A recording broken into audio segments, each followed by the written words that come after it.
అందరికీ నమస్కారం. జై తెలంగాణ. ఫస్ట్ ఆఫ్ ఆల్ గత 3-4 రోజుల నుంచి గత వారం రోజులుగా జరుగుతున్న పరిణామాలు చూస్తే మనం తెలంగాణలో ఎవరిని ఇన్స్పిరేషన్ తీసుకోవాలని భయం వేస్తుంది. ఎవరైతే మేధావులు, ఎవరైతే మంచి విశ్లేషకులు, ఎవరైతే యువతకి ఒక మార్గదర్శకులు అనే వాళ్ళే ఇలా మాట్లాడుతుంటే నేను తప్పు చేశానా, వీళ్ళని ఇంకొక లెవెల్లో ఊహించుకున్నాను అనుకున్నాను. ఎందుకో కొంచెం బాధ కూడా అనిపించింది. ఈరోజు ఈ ప్రెస్ మీట్ పెట్టడానికి కారణం, ఇది ముగిద్దామా లేదా మీరు డిసైడ్ చేసుకోండి. పాషం యాదగిరి గారు, నేను మిమ్మల్ని ఎప్పుడు కలవలేదు, పేరు మాత్రం విన్నాను, చాలా గొప్పగా విన్నాను. కానీ నిన్న ఫస్ట్ టైం ఈ చూసిన తర్వాత నాకు మిమ్మల్ని గారు అనాలంటే నాకు నా మీద ఏంటి ఈయనేంటి ఇలా మాట్లాడాడు, అసలు ఏంటి ఈయన బ్యాక్గ్రౌండ్ ఏంటి, ఈయన మనస్తత్వం ఏంటి, ఈయన సీనియర్ జర్నలిస్ట్, విశ్లేషకులు, విద్యావేత్త, ఎంతో మంది తెలంగాణ ఉద్యమంలో ఎంతో మందిని చైతన్యవంతులు చేసిన ఆ పెన్ను ఇలా మాట్లాడుతుందా అని కొంచెం బాధేసింది. ఆయన మాట్లాడిన మాటలు మీ ఇంట్లో వాళ్ళకి ఒక్కసారి చూపించండి యాదగిరి గారు, మీ ఇంట్లో వాళ్ళు హర్షిస్తారని చెప్పుకుంటే నేను నిజంగా ఒప్పుకుంటాం.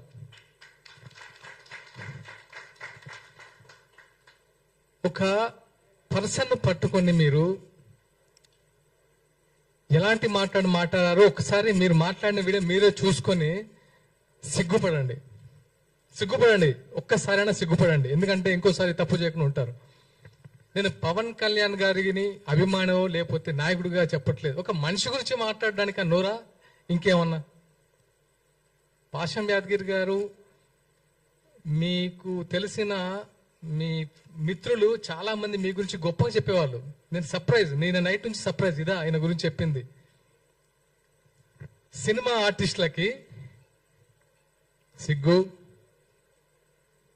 నీతి, న్యాయం, శీలం అసలు ఏం ఉండదా?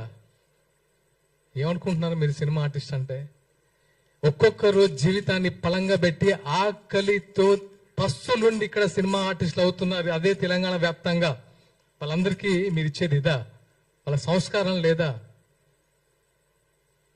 నువ్వు యావత్ సినీ లోకానికి క్షమాపణలు చెప్పకపోతే నిజంగా నీకు మనశ్శాస్త్రి లేనట్టే. కనీసం నీ మనశ్శాస్త్రికైనా చెప్పుకో తప్పు చేస్తానని. ఎలాంటి మాటలు మాట్లాడతావు? గోదావరికని, లక్ష్మీపురం, మీరు ఏదైతే లెఫ్ట్ భావజాలం అంటున్నారో, మీరు ఇక్కడ ఆఫీసులో కూర్చొని మేము కమ్యూనిస్టులు అని పేపర్లు రాసుకుంటూ ఉత్తేజపరచం అనుకుంటున్నారో, అదే 25 సంవత్సరాల క్రితం లక్ష్మీపురం గుర్తుపెట్టుకుని పేరు విమలక్క గారికి తెలుసు.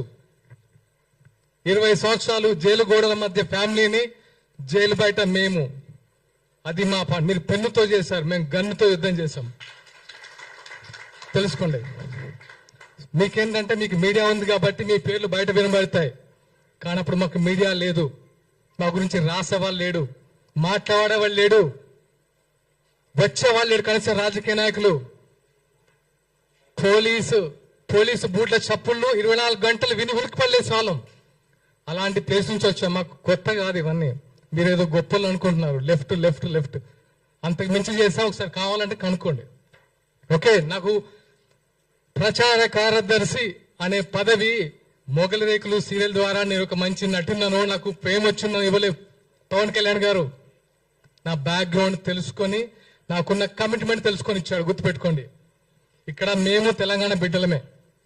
మీరు మాట్లాడే ముందు ఇక్కడ నుంచి ఇది నేను ఈ రోజుతో ముగిద్దాం అనుకుంటున్నాను. ఎందుకంటే ఈ ప్రెస్ ఇంకెప్పుడు జనాల్లోకి వెళ్తారు బాస్, మీరు ఇంకెప్పుడు ప్రజా సమస్యల మీద మాట్లాడతారు? సిగ్గుంటా. రైతుల అకాల వర్షంతో పంట తడిసి గుండెలు బాదుకుంటూ రోడ్ల మీద వచ్చి దాణే వేస్తుంటే ఇక్కడ మీరు ప్రెస్ మీట్లు పెడతారా? వాళ్ళ గురించి ఆలోచించారా? ఈ రోజైనా పవన్ కళ్యాణ్ ఆలోచించాడు. ఈ రోజు కదా, ఆ రోజు కౌలు రైతులకి సంతమాని ఇచ్చాడు. ఆ రోజు ఒక్క డేబుల్ నుంచి డబ్బులు తీశాడా? చెప్పండి.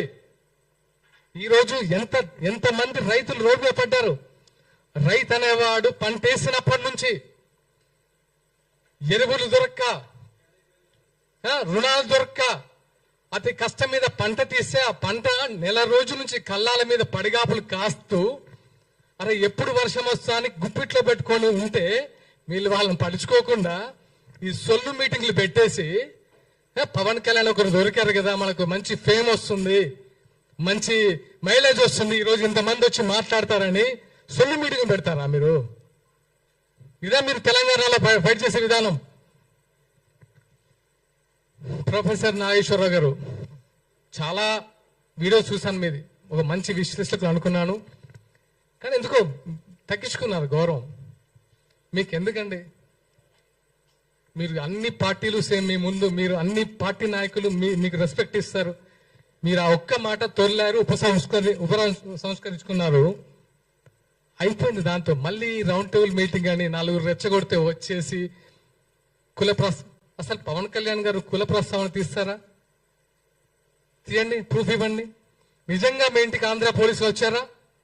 చెప్పండి. ఆంధ్ర పోలీసులు వస్తే రుజువు చేయండి. మీరు వచ్చారని ప్రూవ్ చేయండి, మేము తలదించుకుంటాం. మీ ఇంటికి పోలీసులు ఎందుకు వచ్చారో మీకు తెలియదా? నేను విన్నదైతే ఎవరో ఏదో యూట్యూబ్ ఛానల్లో చూశాను, 10 TV ఇష్యూలో సంథింగ్ అని.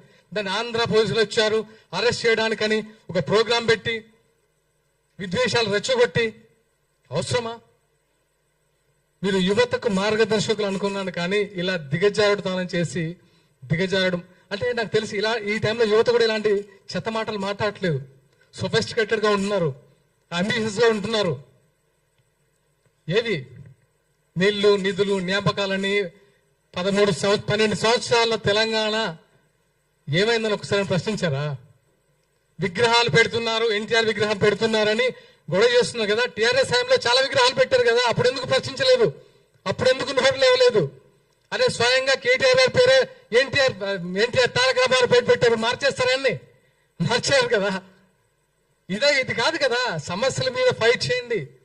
మీరు ఫైట్ చేస్తే మేము వస్తాం, మేము వెనుక ఉంటాం, మీ ముందు కాదు, మేము వెనుకుంటాం. అరే ఫైట్ చేస్తున్నారు వీళ్ళు, వెనుక మనం ఉన్నామని. లెఫ్ట్ భావం ఇది కాదు కదా. లెఫ్ట్ భావాలంటే ఇలా తిట్టడాలా? గుర్తుపెట్టుకోండి, మొన్న మున్సిపల్ ఎన్నికల్లో, ఇది గుర్తుపెట్టుకోండి, మున్సిపల్ ఎన్నికల్లో రాష్ట్ర వ్యాప్తంగా జనసేన పోటీ చేసినప్పుడు అన్ని తిరిగాను.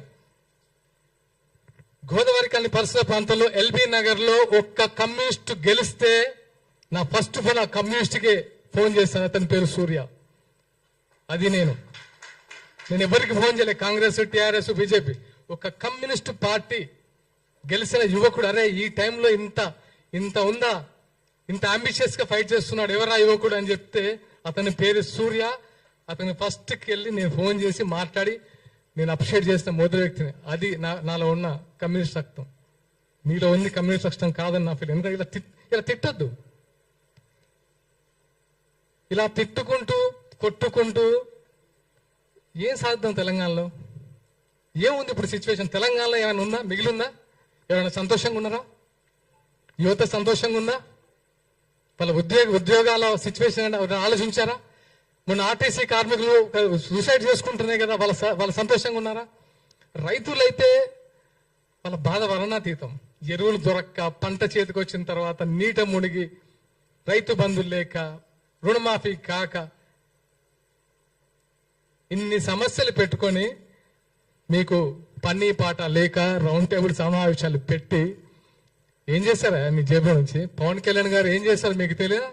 ఈ రోజు కాదు, 2009లో ఎక్కడో ఆదిలాబాద్ తాండాల్లో మంచినీటి సౌకర్యం కల్పించాడు. అప్పుడు మీరేం చేశారు? ఎక్కడున్నారు మీరు? ఎన్నో దాన ధర్మాలు చేశారనే. దాన ధర్మాలు కూడా అన్నాను. ఆయన ఒక మనిషి కష్టాల్లో ఉండంటే చేతికి ఎంత ఇస్తారు, అదే నైజం. ఊరికే మేము అట్రాక్ట్ కాము, సినిమాల వల్ల అట్రాక్ట్ కాలేదు బ్రదర్. ఆయన సినిమాలు చూసేవాడు అట్రాక్ట్ కాలేదు జన సైనికులు. ఆయన వ్యక్తిత్వం, ఆయనకంటే పెద్ద హిట్ ఇచ్చిన సూపర్ స్టార్లు ఉన్నారు, వాళ్ళకి ఇంతమంది ఫ్యాన్స్ లేరు. ఎందుకు? ఆయన వ్యక్తిత్వం. ప్రతి వాడికి సమన్వయం. ఆయన ఒక ఆకలి చూస్తే ఒక ప్రొడక్షన్ బాయ్ సరే అన్నం తినపోతే ఫస్ట్ అతనికి పెట్టి తర్వాత దాన్ని పెట్టించుకునే టైపు. అది తెలుసా మీరు ఆయన గురించి? ప్రతి ఒక్కరూ మాట్లాడితే ఆయన గురించి మాట్లాడితే కనబడిపోతాం సోషల్ మీడియాలో. మన గురించి ఇలాంటి మేము వచ్చి మా బాధ పని ఇంకా చెప్పాలి. ఎందుకంటే ప్రతిసారి మీరు అబద్ధాన్ని చెప్పుకుంటూ పోతే ఇంకా నిజం చచ్చిపోతున్న భయంతో మేము వచ్చి ఇక్కడ కూర్చొని అది కాదురా బాబు ఆయన ఇది ఇది ఇది ఇది అని చెప్పి చెప్పి చెప్పి ఇంకెక్కడ ఫైట్ చేస్తాం ప్రజా సమస్యల గురించి? రెచ్చగొట్టద్దు బాస్. Enough enough. మాకు సహనం ఉంటుంది. ఇక్కడి నుంచి ఇలాంటివి పునరావృతం అవ్వద్దు. ఇది ఈ రోజుతో ముగిద్దాం ప్లీజ్ ప్లీజ్. ఇంకా ఇలాంటి పవన్ కళ్యాణ్ని హైదరాబాద్ రాకుండా అడ్డుకుంటాం. ఎవరికైనా దమ్ముందా? ఉందా? మీకు దమ్ముందా? దమ్ముందా చెప్పండి, తెలుసుకుందామా? ఆపగలరా? మీకు రాజ్యాంగ విలువలు తెలుసా? రాజ్యాంగ హక్కులు తెలిసే మాట్లాడుతున్నారా? తెలంగాణలో జనసేన పార్టీ చాలా బలంగా ఉండబోతుంది. ఖబర్దార్ గుర్తుపెట్టుకోండి. మేము ఇప్పటి వరకు చాలా ప్లీజింగ్ గా కూడా కాదు, అరే మా కళ్యాణ్ గారు నేర్పిన సంస్కృతి అంటే తగ్గాలి, మనం తగ్గుదాం. కానీ మేము ఎదురు తిరగాల్సి వస్తే మాత్రం నిజంగా తట్టుకోలేరు బాస్, తట్టుకోలేరు. అది గుర్తుంచుకోండి. మరొకసారి చెప్తున్నాను, విమలక్క గారికి మనస్ఫూర్తిగా థ్యాంక్స్ చెప్తున్నాను. ఎందుకంటే నేను వచ్చేటప్పుడు అమ్మతో మాట్లాడాను. అమ్మ ఏంటిది ఇలాంటి సిచ్యువేషన్ క్రియేట్ అయింది, ఇలా కాదు కదా. తెలంగాణలో మీరందరూ మాకు ఒక మార్గదర్శకులు, మీరే ఇలా మాట్లాడితే మేవరిని మార్గదర్శకంగా తీసుకోవాలి అని అడిగాను. ఆ మంది చిన్న చిన్న అప్పుడప్పుడు దొలుతుంటాయి, దీన్ని ముగింపు పలకండి అని. అమ్మ మీకు ఇచ్చిన మాట ప్రకారం ఈరోజు నేను ముగిద్దాం అనుకుంటున్నాను. మీరు కూడా దయచేసి ముగించాలని కోరుకుంటున్నాను. అండ్ ముఖ్యంగా మీడియా మిత్రులకి కృతజ్ఞతలు తెలపాలనుకుంటున్నాను. ఎందుకంటే మా భావ ప్రకటన స్వేచ్ఛ కూడా మీరు 10 మందికి చూపించినందుకు మీకు మనస్ఫూర్తిగా కృతజ్ఞతలు. అండ్ జనసేన కార్యకర్తలు అందరూ నొచ్చుకోకండి. ఎందుకంటే ఇప్పుడు యాదగిరి గారిని నేను కూడా మీరు అన్నట్టు మాట్లాడితే మీకు ఫ్యామిలీ ఉంది, భరించగలరా? ప్రొఫెసర్ నాగేశ్వరరావు గారిని మీరు భరించగలరా మీ ఇంట్లో వాళ్ళు? మరి పవన్ కళ్యాణ్ గారి ఫ్యామిలీ ఎన్నిసార్లు భరించాలి సార్? ఎంతమంది భరించాలి? అక్కడ ఏపీలో వాళ్ళైతే నోరు పెట్టలేం, తెలిసిందేగా. ఇంకెంతకాలం భరిస్తాడు ఆయన? ఆయన కూడా సహనం ఉంటుంది కదా.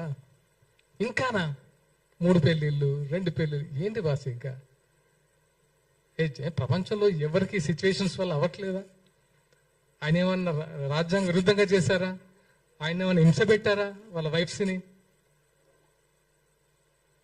వాళ్ళే బయటకు వచ్చి ఆయన గురించి గొప్పగా చెప్తారు. మీకు వచ్చే నష్టం ఏంటి? ఇంకా చాలు, enough. Thank you all. Thank you.